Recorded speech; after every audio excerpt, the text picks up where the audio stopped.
Please do like share and subscribe, और कृपया करके इस चैनल को बढ़ाने के लिए आप इसको सब्सक्राइब कीजिए, साथ साथ अपने दोस्तों के बीच में भी इसको शेयर।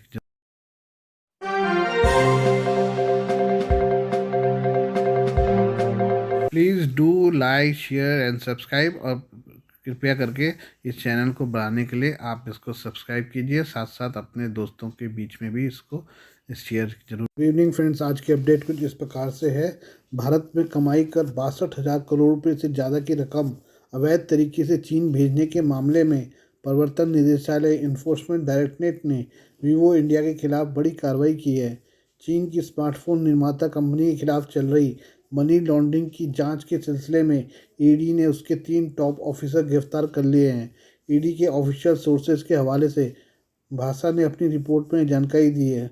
सूत्रों ने बताया कि ईडी ने धन शोधन निवारण अधिनियम पीएमएलए के प्रावधानों के तहत वीवो इंडिया के अंतरिम सीईओ होंग शुकान उर्फ टेरी, सीएफओ हरिंदर दहिया और सलाहकार हेमंत मुंजाल को हिरासत में ले लिया है। उन्होंने बताया कि तीनों को अदालत में पेश किया गया, जहां से उन्होंने 3 दिन के रिमांड पर ईडी को सौंप दिया गया है। वीवो ने बताया इसे उत्पीड़न वाली कार्रवाई।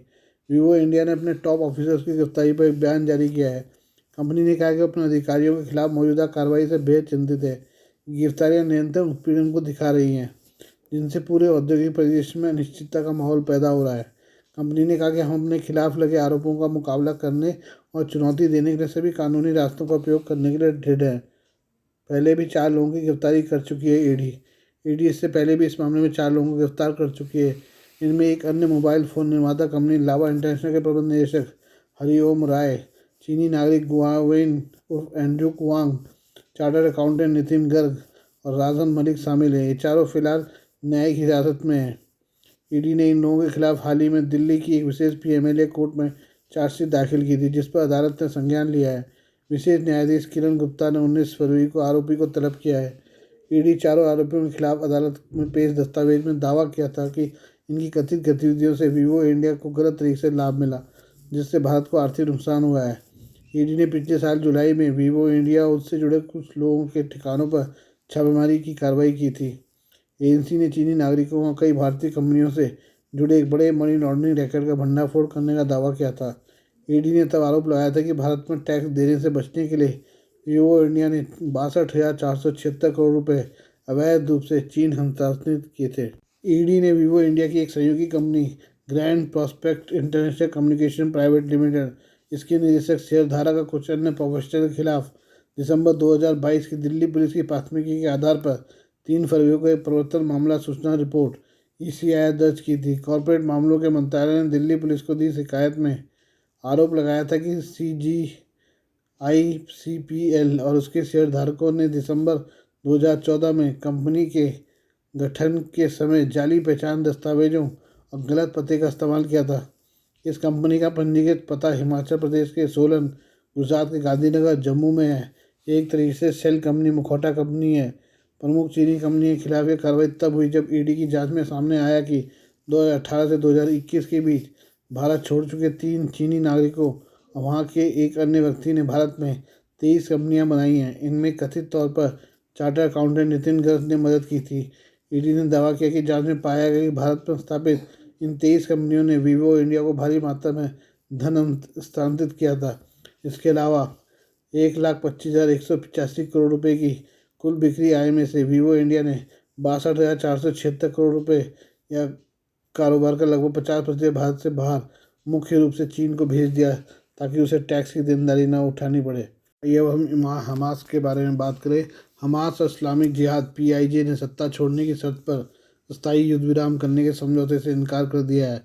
मिस्र के 2 सुरक्षा सूत्रों के हवाले से रॉयटर्स ने सोमवार को बताया कि हमास और इस्लामिक जिहाद के सामने मिस्र ने एक प्रस्ताव रखा था, जिसमें कहा गया था कि वो गाज़ा पट्टी की सत्ता से अलग हो जाए तो स्थायी युद्ध विराम हो सकता है।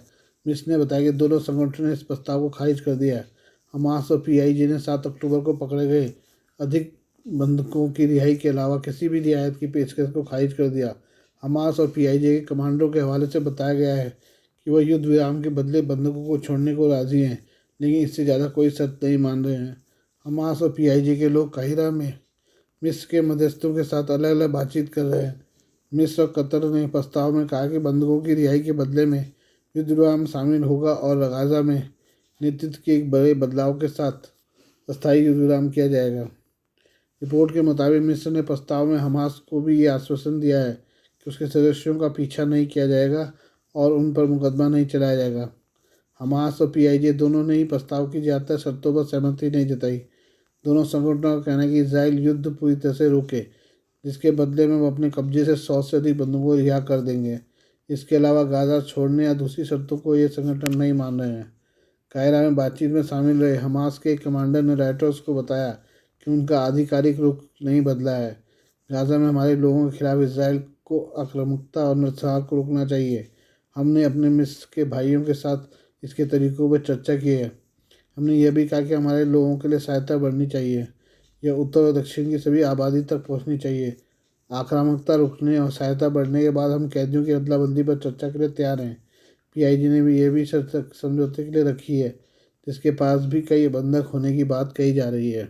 पाकिस्तान में फरवरी में आम चुनाव होने और इसके लिए उम्मीदवारों ने अपना नामांकन कर दिया है। चुनाव के लिए नामांकन करने वाले उम्मीदवारों में सबीरा प्रकाश का नाम भी शामिल है। बता दें कि सबीरा पहली हिंदू महिला हैं जो पाकिस्तान के खैबर पख्तूनख्वा की बुनेर सीट से चुनाव लड़ रही हैं। सबीरा पाकिस्तान की राजनीतिक पार्टी पाकिस्तान पीपल्स पार्टी के टिकट पर चुनाव लड़ रही हैं।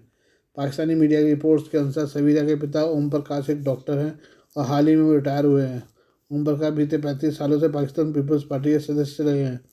सबीरा खुद भी एक डॉक्टर हैं। उन्होंने एबटाबाद इंटरनेशनल मेडिकल कॉलेज से 2022 में स्नातक किया है। सबीरा बुनेर में पीपीपी पार्टी की महिला विंग की महासचिव भी रह चुकी हैं।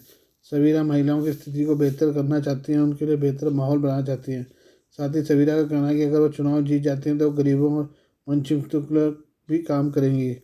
सबीरा का कहना है कि डॉक्टर के रूप में सरकारी अस्पतालों में खराब प्रबंधन देखकर ही उन्हें व्यवस्था में सुधार करने की जरूरत महसूस हुई और तभी उन्होंने चुनाव लड़ने का फैसला किया। बता दें कि जिस बुनेर सीट से सबीरा ने नामांकन दाखिल किया है वहाँ 55 सालों में पहली बार कोई महिला उम्मीदवार चुनाव लड़ रही है। पाकिस्तान में नामांकन की आखिरी तारीख 24 दिसंबर थी और वहाँ 8 फरवरी को आम चुनाव के लिए मतदान होना है। फिलहाल पाकिस्तान में नामांकन दस्तावेजों की जांच चल रही है और यह प्रक्रिया 30 दिसंबर तक चलेगी। नामांकन दस्तावेजों पर दावे और आपत्तियां 3 जनवरी तक दर्ज कराए जा सकेंगे और 10 जनवरी तक इन पर फैसला आएगा।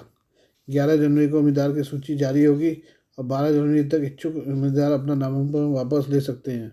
आज के लिए बस इतना ही। बाकी मिलते हैं कल आपसे नई खबरों के साथ। धन्यवाद।